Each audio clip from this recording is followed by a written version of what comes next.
Hello, and welcome to Dickinson's Real Deal. Opinions, opinions, opinions. Everybody's got opinions. This is the opinion that counts. £1,200 is not enough. Never buy anything unless you see it in the flesh. I love it. Well, then I'd love it if you got a bit more money down. When you go to the auction, you never know what's going to happen. 240 bid, at 260 bid on the net. He's over the reserve. We've all had time then. I might end up with egg on my face here. Today the show comes to you from Carnarvon in North Wales. There's a real buzz in the air. Everybody here wants to walk away with the real deal.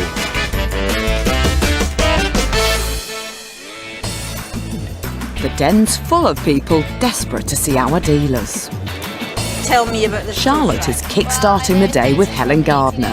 What have you got for us? I bought in an antique toast rack, which is made of silver, and I'm hoping Helen will like it because it's not really my style. In my strict definition of an antique, this is actually an antique.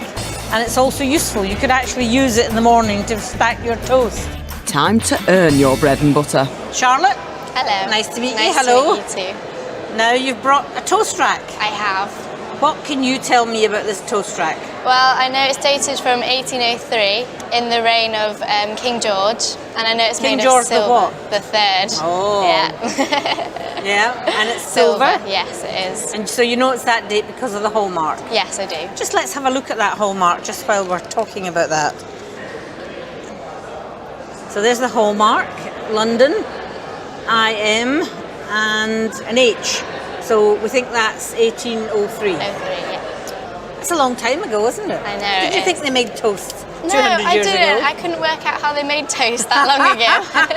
You know, they had toasting forks. Did they? Wow. Usually Victorian ones. Yes. But they had little early ones and they would hold it against the fire. Okay, yeah. That's quite impressive. No electric toasters then. No. Now, how did you come by this, Charlotte? Well, it was my great-grandfather's, and I inherited it from my granddad through my mum. Why don't you want to keep it, Charlotte? It's not really in fashion anymore. No, nobody No. eats toast. No, well, people eat toast, but I don't know. So, what are you going to do with the money, or what's your mother going to do with the money? Should probably put it towards my university bills and everything like that. So. Are you at university, Charlotte? No, but I will be in 2 or 3 years, so What are you planning to study? maybe being a primary school teacher. Yeah, or you could study silver. I could. Become a world Wow. authority on silver. Well, do you want a lot of money for your toast rack? Yes. Please.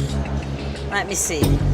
20, 40, 60, 80, £100, £120. How's that looking for your toast rack? I'd like a bit more, please. A bit more. I thought that was quite a good offer for an old toast rack nobody wants. I do like your toast rack. £140. I'd like a bit more than that, please. You'd like a little bit more than that? Yes. Well, here's David.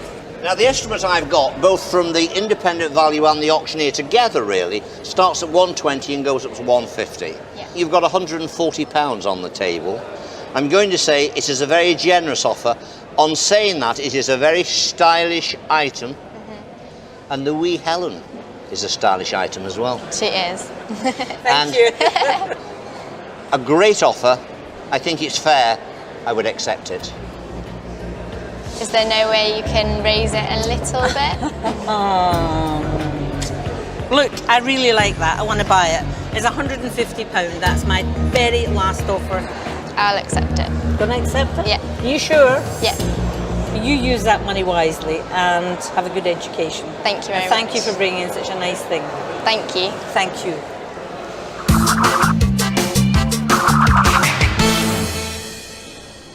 I think I gave a fair price for it. I do like it. I'm very happy to have bought it. Hope you're just as thrilled when you sell it on. 1970. Across the den, John's brought a watch for Michael Hogben, but something's on his mind. I'm a bit worried about Oggy because he's a bit stingy, so I'm going to try and push him to get a good price.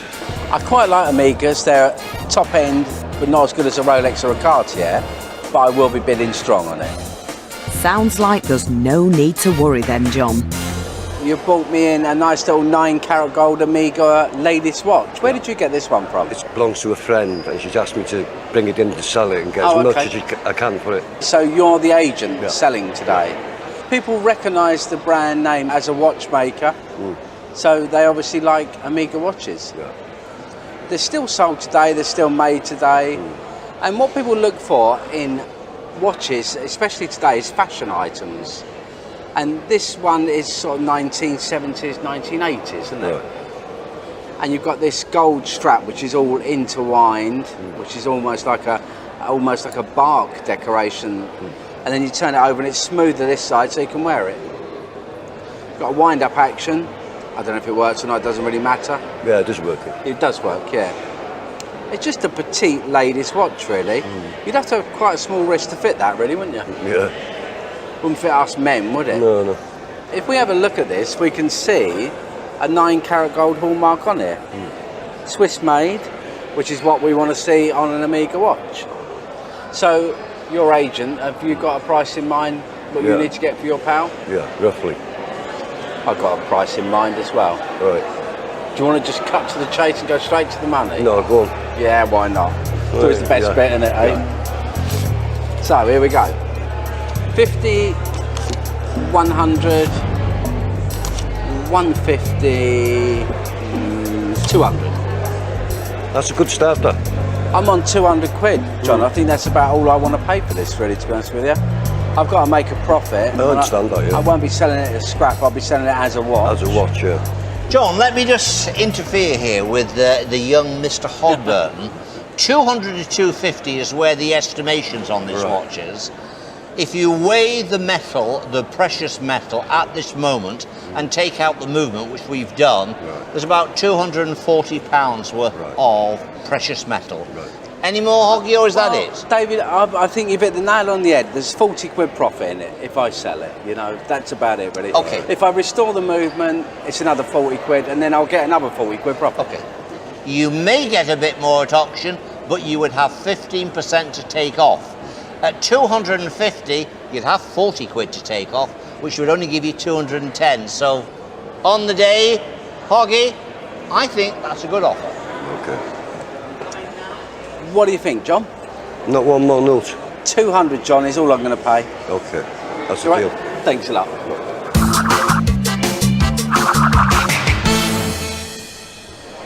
I think my friend will be happy with that. I think I've got a good deal for her. I don't like scrap watches. I think they should be resold, and that's exactly what I'll do with that one. Good for you, Hoggy. Why did these come? Now, Tanya's brought something in that's got Karen Dalmeny excited. No, we don't get enough of this on the show because I love them. Staffordshire spill vases. Yep. High hopes for this one. Welcome to the show and welcome to these couple of little lovelies. So, before I go into detail, where did these come from? They belong to my grandmother, who gave them to my mum, who put them underneath the stairs. Oh, so that's where they've been ever since. So we don't really know anything about them, unfortunately. Not very much love then, these No, two little things. They're a bit dusty. When we emptied them earlier on, there was stuff inside, the pesetas fell out. Oh, so I don't know. No gold sovereigns then. No. No, unfortunately they've all gone. They are actually what we call spill vases. Right, okay. So they would have been placed either side on the mantelpiece. Yeah. And spills are like tapers that you'd put in here to light the fires with. Oh, right, okay. So this one would be, say, sat on the left-hand side of the fireplace. You take out the taper and you'd light the fire. Oh, right, okay. They're very, very typical sort of 1870, 1880, mass-produced Staffordshire. You get dogs, figures, all different colours. Yeah. I like the fact that they're in really good condition. Yeah. And thank goodness you've shoved them under the stairs. They've been kept well under the stairs. That has really looked after them. Yeah. They're actually two of the same kind, aren't right, they? okay. Yeah, because that is a duplicate of that. If they were actually a pair, this sheep and this sheep would both look into each other. But that's not a problem. And look, have you noticed this little bird's nest here with some little eggs in? Is that what it is? Yeah, it looks like I it, didn't doesn't realise it? that was. Yeah. So if I part with some money today, what have you got planned for I it? don't know. It's my mum's really. But I'm hoping she'll give me some of Yeah, it. get a I'm smile going on sweetly. holiday to Portugal, so Oh yeah? I'd like to take my daughter to see the dolphins. So I quite like them. So I'm going to have a go. I'm going to try. and buy these off you. Let's see what Granny's inheritance from under the stairs comes to. 20, 40, 60, 80, 100. That's my bid, 120. Is that your final bid? It is. I actually have a love of Staffordshire. Yeah. And so I really want to deal in these just purely for my pleasure, to be quite honest, Okay. in handling them. I've given you a good price. I'll be honest, there's profit left, Okay. but there better be. Yeah.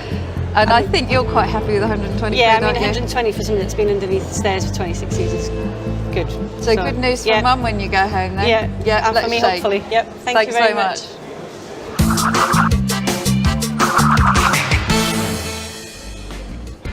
I'm very happy with that. I was expecting less, to be honest, so bonus. Coming up, whose famous name is everyone's new best friend? Me and Tracy are like brother and sister almost. I've met Tracy, she's a charming girl. We're like that, me and Trace. She's better looking than you, Hogs. Are you sure?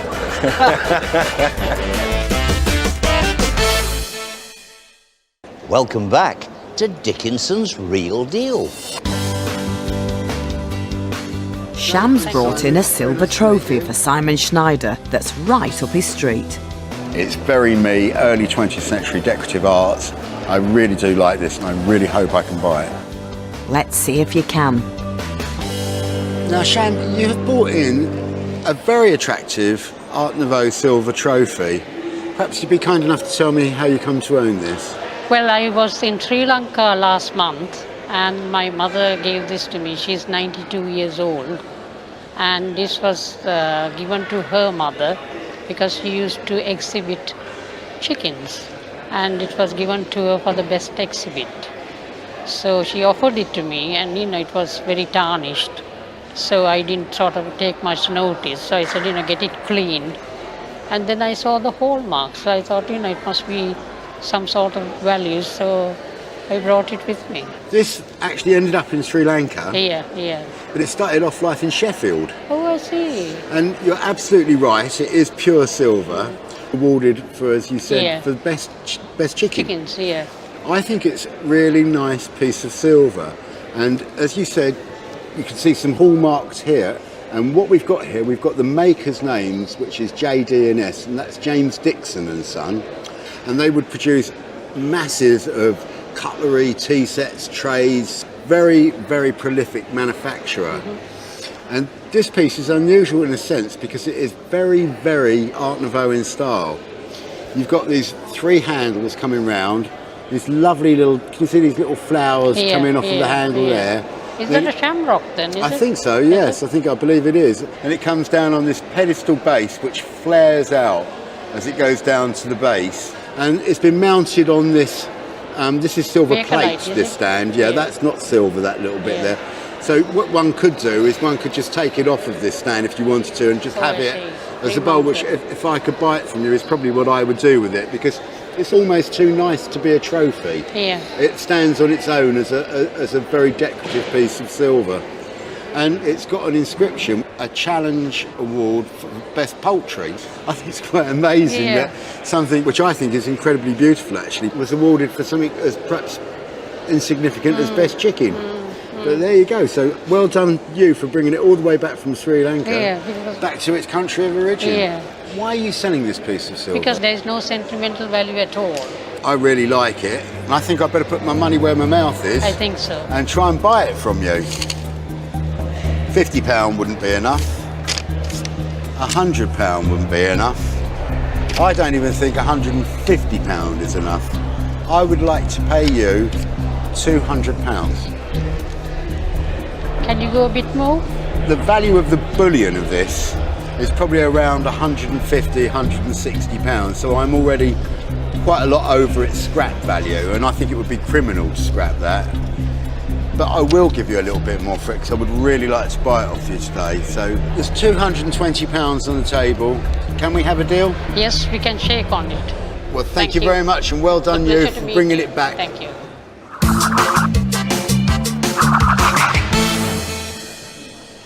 I really feel very excited and I'm going to spend all the money on me. Thank you, Sham. I'm a very happy man. Awarded for best chicken. Well, it's awarded to best dealer today. We'll find out later if you paid over the odds, Simon.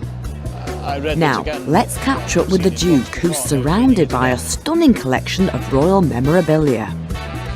Today the show comes to you from Carnarvon. The gentleman I have here with me is Roy Owens, the Mayor of Carnarvon.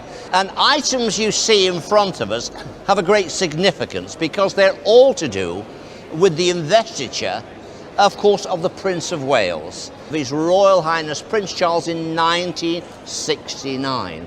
Here we have this ceremonial key, which represents the key to Carnarvon Castle. On the day Her Majesty arrived at the castle gates and she was presented with this key. Now this ceremony wasn't always here in Carnarvon. Normally it was done in Westminster Abbey. It only transferred here to Carnarvon Castle, I think in 1911. 1911.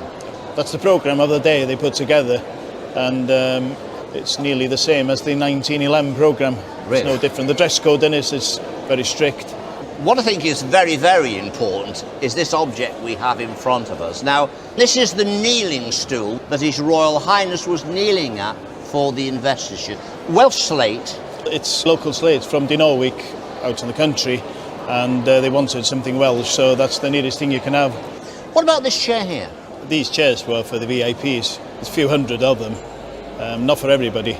You can imagine there was about 4,000 people in the castle, but they wouldn't be 4,000 chairs, so just for the VIPs. So VIPs used the individual chairs and were given the option to be able to purchase these chairs. Yep. Do we know how much that was in 1969? Probably worth about £12 at the time, with a cushion. With a cushion? The cushion's missing. I'm told reliably by the local auctioneer, one or two have turned up in sale and fetch just something over £100, so I still think that's a very realistic price. Now, Carnarvon Castle, if you want a treat and you want to see history, come to the castle and see where the Prince of Wales had his investiture. It's well worth a visit. It certainly is, and what a fantastic collection. Across the den, Hoggy's got a glint in his eye. My next item is a Tracy Emin original. I'm a collector of Emin, so I'm quite keen to have a strong bid on this one. Could be your lucky day, Keith. You bought in an original Tracy Emin drawing. Yes, yes. Signed and dated 2011. Perfectly authenticated as well, isn't it? So we know it's original. Oh, definitely original. Oh, yes. Tell me where you got it from. It was a charity postcard auction, they're called, and they're in a sealed envelope, and you just bid for the item. You don't know what you're getting. No. That's the thrill of it all. And that is what you got? And that's what I got, yeah. Were you excited when you got it? Yes. She's now part of the Royal Academy. That's right, yeah. She had this exhibition down in Margate, which I went to. She was born in Margate, so it's her hometown. Yeah. And the Turner Contemporary Gallery down in Margate is where she had this exhibition where this particular drawing comes from. It's called She Lies Beneath the Sea. So I know the work. It's very nice to see an original drawing. I really like it. On the back it's signed, which is nice. And when you think how easy she sketches, you know, you can see why she makes so much money when she does sell things, really. Yeah. I like the picture. The missus didn't want me to sell this today, but I said, well, I'll take it along and just see what the offer's going to be. Have you got an idea of what you think it's worth? Have you got a price in your head? I've got a price in my head, yes. And what was your bid on the envelope? I'll tell you that at the end. Will you? Yeah. Okay, well, should we get down to the money? We'll get down to the, yeah. I'll see what I can do to buy this one. 50, 100, 150, 200, 250, 300, 350, 400, 450, 500, 550, 600, 650, 700, 750, 800 quid. No. 850, 900. Cash. Okay. 15 to 2, 15 to 18. That is the area of estimation. We've got an original work of art here by an artist very much in demand. I've met Tracy, she's a charming girl. Her work is on fire at the moment, and I'm going to say I don't think at £900 we're doing justice to what that is on the table. Great lot, fits well with the diamond geezer. Absolutely. Likes Tracy. We're like that, me and Trace. Yeah, but she's better looking than you, Hogs. Are you sure? I think 15 to 2 is realistic, and it might do better, especially with this recent exhibition that you've been to in Margate. I loved it. Well, then I'd love it if you got a bit more money down. 1,000. Well, you'd have to go more than that, I'm afraid, Oggy. How much more would buy it today? Double. Really? Yeah. Wow, that's punchy. I'll tell you what I'll do. 1,050, 1,100, £1,200 cash. No. If you can't match 2. I can't match 2,000 because I've got to sell it. I think 12 is kind of creeping up the ladder, but unless you're going to tempt him more, I'm right in thinking we'll be off to the auction. I think you're right, David. Tell you what, Trace, nice little bit of work that is. Can I have time to think? You can. I've thought.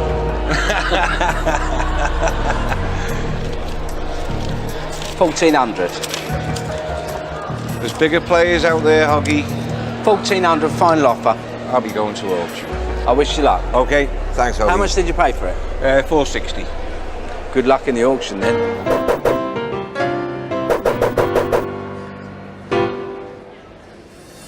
I would have really liked to have owned that Tracy Emin. Had it been signed on the front, I would have paid 2,000 quid. I thought the offer was good.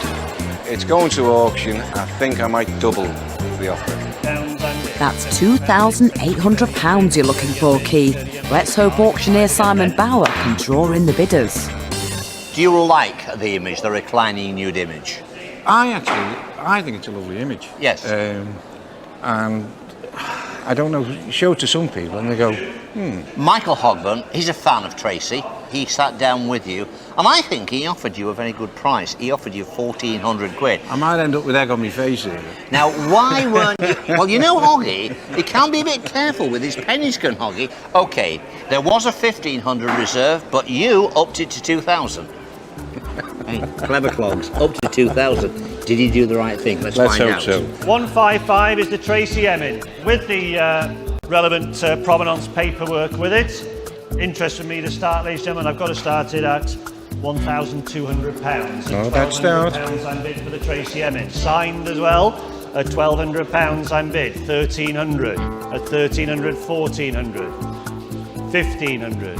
At £1,500. Now, 1,500 is where the reserve was originally. You probably would have sold at 1,500, but you, on your own initiative, upped the reserve to 2,000, which has stopped you from selling. 1,500. Out in the room, out on the phones, and out on the internet at 1,500. We've all had time then. Hammers up at 1,005 quickly. Okay. No problem. Okay, no problem. Goes down at 1,005. Didn't sell. Had he have left the reserve where it was set at 1,500, it would have sold, but he would have paid commission off the 1,500, and that would have probably taken it below the 1,400. So I don't think Keith has done the wrong thing here, because this artist is a principal artist. I think she'll only grow in value. What I can say with a great deal of pleasure is to my mate, Michael Hogburn. Mikey! Hello, Mike. Hello, Mike. You were right. £1,400. You get the real deal today. Never mind, Keith. Take it home and let the nest egg grow. Welcome to the show, Alid. After the break, a rookie dealer meets a hard taskmaster. Never buy anything unless you see it in the flesh.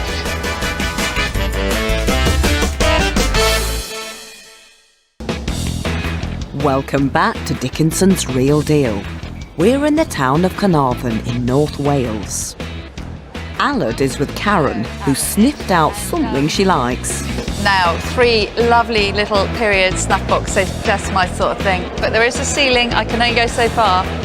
Well, hopefully Alid can push you to it. 3 nice little boxes I see here. So what do you know about them? The 19th century snuff boxes made out of paper mache. And have you started collecting these? Well, I'm taking up antique sort of dealing in a Are way. you? as a hobby. Basically. Yeah? And how long ago did you buy these? 2 weeks. 2 weeks? Oh, Not so long ago. this is going to be really tough for me to, because you realise you're going to have to take another drop for me to go again. That's how it works. These are lovely, and you're absolutely right. They're papier-mâché, which is compressed layers of paper until it's literally rock hard. And then they've got this lovely printing technique on the cross of the lid here. And this one actually has got quite an interesting little sentiment. It says, "Don't you wish you may get it?" which I'm not quite sure about. These are nice actually, because you've picked sort of Animalia, haven't you? Although we've got, I think they're fighting course, but I'm not quite sure what these are up to actually. We're given the They benefit. each tell their own story. I'm not quite sure what that one's all about. And what's the story behind this one? To be delivered immediately. Yeah. It's a dog carrying a rabbit, I believe. Yeah, they're really nice. I mean, these ones are predominantly English ones. Have you got any of the round snuff boxes yet? This is basically my starting point. Is it? Oh, To be oh honest. gosh, I feel rotten now that you I know how much they're worth. Oh, you're quick then. Yeah, well, you would do because you just bought them, haven't you? So, what I'll do is I'll think about what I think I can get for them, and then deduct my profit, which is very, very, very tiny, of course. Right, 20, 40, 60, 80, 100, 120, £140, Aled. Not enough. No, I thought you might say that. I'll possibly buy 2, £150. No? Let's get David in, give us some advice. How much money have you got on the table now? £150. £250 to £300 is the estimation. At that estimate, I expected them to be a little bit sharper. Did you acquire them in an auction? Online auction. Okay, so online, but you didn't have chance to touch, to see, to inspect. Now this is something I think you should listen to at home, because people like Karen is a professional dealer. She wants to get her hands on everything she buys. And I think that's very important. There is no substitute with a photograph or with a picture. You have to touch it, feel it, see it. What did they cost you? 170. Okay. 170, is that it, Karen? So I now know how much he's paid, but I don't want him to lose because he's just coming into the business. Right. So I will put another £20 down, which is 170. Now you're not gaining a penny, but you've had experience of buying and selling them. If it was me, and I tell you honestly, I'd take the money. I'd put it down to experience and I'd go again. Never buy anything unless you see it in the flesh. Okay. Could we swap this for a purple one, the £10? Oh, I can't resist you a small profit because we want to encourage you in the trade, Aled. There you go, I've swapped it, so you're up to 180 quid and we've got a deal, yeah? Fantastic, well done.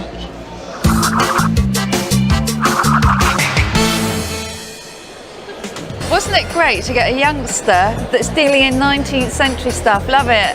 Okay, a tenner profit, but it's a profit. Every penny counts, especially when you're the new kid on the block. Now, what has Denise bought in for Simon? Nice little tortoiseshell PK desk clock. Quite easy to sell. I wouldn't mind buying it. If you insist, Simon. Denise, you've brought this pretty little clock in. Yeah. Where did you get this pretty little clock? I bought it around 10 years ago. So where did you buy this pretty little clock 10 years ago? I bought it from an antique shop. And what attracted you to this pretty little clock you bought in an Well- antique shop 10 years ago? Well, 10 years ago I was into tortoise shells. Right. And so it went nicely with my ornaments. So what you've got here is a silver rim with a tortoiseshell fascia and what we call piqué work, which is this very pretty garland inlaid in silver. It's sort of a form of marquetry in a way. Okay. The tortoiseshell's been cut out in very, very fine detail, and this silver decoration has been applied onto it. It was quite popular 10 years ago. I should imagine it was quite a nice antique shop you bought it in. Yeah. And I would imagine you had to give a decent enough amount of money for it. I did, yes. So what's made you decide to sell it now? It doesn't go with my decoy anymore, so... Is there a change? I mean, so, yeah. Have you gone a bit more minimalist? Yeah. I would actually describe this as a desk clock, simply because of the sort of shape of it, the way that it stands. It's in very good condition. You've even got the little key to wind it with, you know. So is it actually working as well? Yeah. So it's in working condition. We've got some hallmarks down the side here, and what we've got, they're slightly rubbed, but it's a Birmingham hallmark K, which is probably about 1915, 16, something like that. Okay, yeah. I mean, of course, nowadays we've got a little bit of an issue when we talk about tortoiseshell. Because in fact it's not tortoiseshell, it's turtle shell. Okay. For some reason in the trade it's always been called tortoiseshell. In fact, if you think about the size of a tortoise, you get these made, you know, in great big sizes. They're actual turtle shells, and nowadays they sort of come under the auspice of endangered species. But it's quite legal to sell this because it was made before 1947. It's a nice thing. Shall I just shut up and put some money down? Please. The only thing worries me is what you paid for it 10 years ago and what you're looking for it now. Okay. But I would like to pay you £150. No, I don't think so. You don't think so? No. What, is that too much? No. I know. I'm going to go a little bit higher. I'm going to go to £170. I think in today's market that is worth £220 for me to sell. You know, I'd like to make a bit of a profit on it. I think that's a pretty strong bid. A little bit more? I'll tell you what I'd do as a gesture of goodwill, and my final offer, £190. And if I get 200 for it, that's not much of a profit, is it, to be fair? And if you take it to an auction, I have to say that to even clear that, you've got to probably get about 230, 240 the time they knock off the commission. Sure, the choice is yours. £190 cash. You'd rather try it in auction? Yeah, please. Well, I wish you every success with it. Thank you very much for coming in. And I must just ask you, purely out of interest, what did you pay for it 10 years ago? £50. £50. So you turned down quite a big profit. You're confident you'll get more, though? Yeah. Best of luck.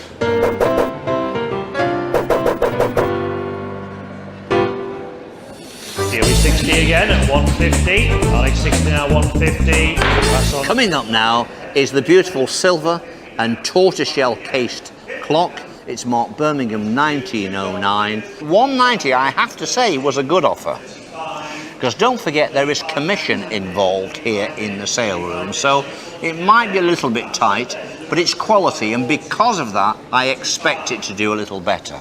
Now the reserve has been set at 250, so it's quite a bullish reserve. Let's see what it brings. Lot 95 is this beautiful silver and tortoiseshell clock. There we are. Start me wearing him, 250, 200, 120 and bid. Oh, they've started low, 120, it's worth more than that. Lovely tortoiseshell clock, 130. 130 bid on the net at 130. It's still low.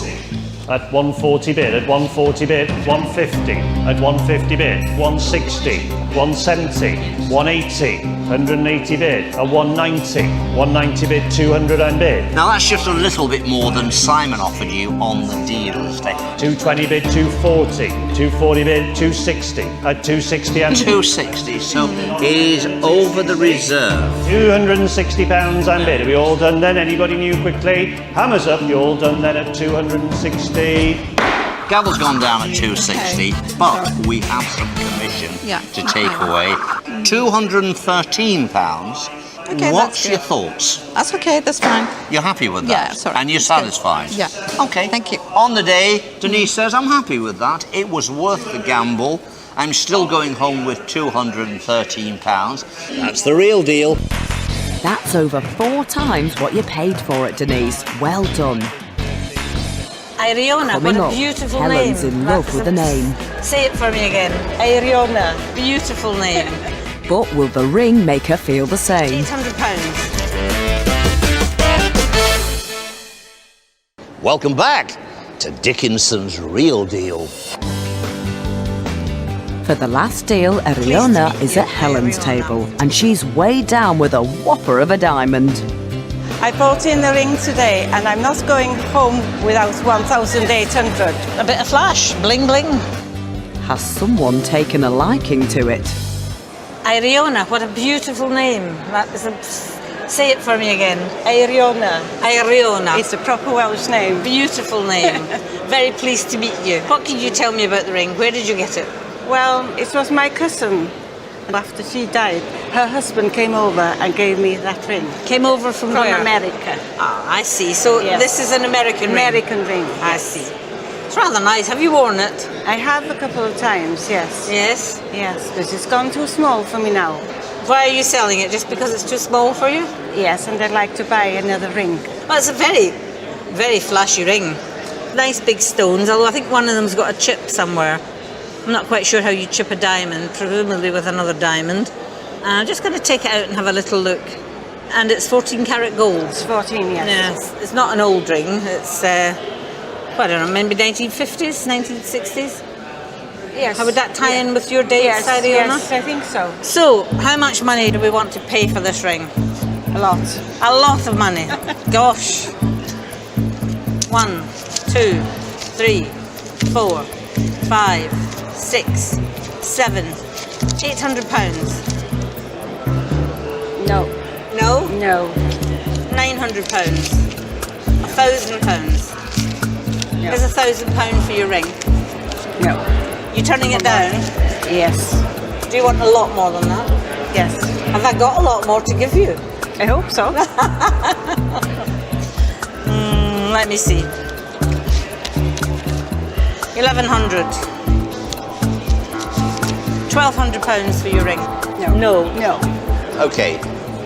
A very, very nice ring. There is a flaw, there is a problem here. We do have one diamond that has been chipped, and it will have to be reground.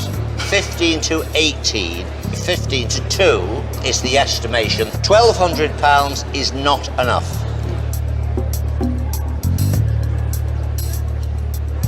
Let me try a little bit harder. 1,200. 1,300. No. No. No. 1,400. No. That's a lot of money, but that's a nice ring. Yeah, if you could give me a bit more. Yes. Another £50, but that's me finished. Here's David again. Well, I think our dealer has tried to buy it, and she's come along and put down a reasonable amount of money. Right. I've spoke with my independent valuers. They are quite strong on this. They say 15 to 18, 15 to 2. If we go to the auction, let's say if we got a mid-estimate and we got 1,750, we'd come back to about £1,500. We now have £1,450 without a gamble. Yes. Can you make that up to £1,500? Yes. It is the lower estimate. This is a nice lady and this is a nice ring, but this is nice money. Yes. If you give me another 50, I'll accept. You're going to do that? If I put for another £50 on the Yes. table? Well, that's what we say. 1,500? Yes. It's a little bit more than I wanted to go, but you're a lovely lady, and there's another 50 quid. She's come up with the other £50. I think it's fair, because I'm nervous to push you to the auction, take out 15% with some flaws that someone can pick holes in.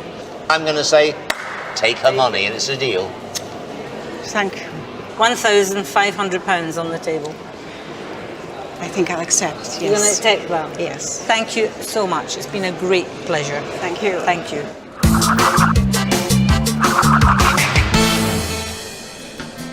I took David's advice and I settled for 1,500. I'm quite happy to go to Bangor now to buy my new ring. Well done, Iriona. Not all our dealers can afford to treat themselves after today's performance. Karen's generosity cost her with a budding young dealer. We want to encourage you in the trade, Alid. Nice sentiment, but her £180 outlay on the snuff boxes didn't pay off. Thanks very much. Thankfully, she clawed the money back with the Staffordshire spill vases. Hoggy was confident with the gold watch. Amiga's a good name. I expect to make a profit out of that. And he did. And well done, you. Simon was ecstatic when he bought the trophy. Awarded for best chicken. Well, it's awarded to best dealer today. Not quite true, Simon. Although you did make a handsome sum, it was Helen who was miles above the rest. Thank you. She was doubtful at first about the silver toast rack. all the valuations were lower than what I eventually gave her. But she shouldn't have worried. And she knew exactly what she was doing with the diamond ring. This is a nice lady and this is a nice ring, but this is nice money. Turns out diamonds really are a girl's best friend. Her £1,500 outlay made her more than the rest of the dealers put together. Well done, Helen. There's been a real hustle and bustle, buying, selling, bargaining. That's what this show is all about. Don't forget to join me, David Dickinson, next time for Dickinson's Real Deal. See you.